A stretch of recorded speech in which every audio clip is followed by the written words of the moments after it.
Guys, if you want to impress your potential clients, kailangan yung magkaroon ng magandang quality mic and good quality light. And you know what my biggest mistake, or one of my biggest mistakes is 2024 is not buying the tofu light as soon as possible. Like, this is a game changer. Akala ko kasi parang, alam mo yun, maliit lang siya na light kasi meron akong parang portable na light and then ang baba ng quality niya. But I really needed one, yung portable na pwede kong dalhin outside or pag magta-travel, kapag nasa kotse, inabutan ako ng call, madilim. So this one is really perfect kasi pakita ko sa inyo And this is the light, okay? This is what it looks like kapag nasa harap ko siya. Ang ganda niya, especially kapag nasa laptop ka rin, like sa Zoom.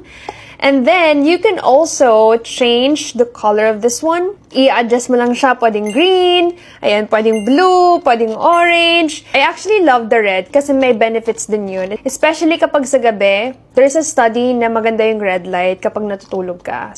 And also, makikita mo dito, parang meron siyang small screen. Makikita mo kung gaano siya kaliwanag. You can adjust that. And also, makikita mo kung palobat na ba siya. I got this 2 weeks ago. Sobrang tagal ko nang hindi nakapag-share dito ng mga electronics na nabibili ko online or dito sa TikTok. Kasi sobrang dami ko na nabili. But I'm not that confident to share them with you.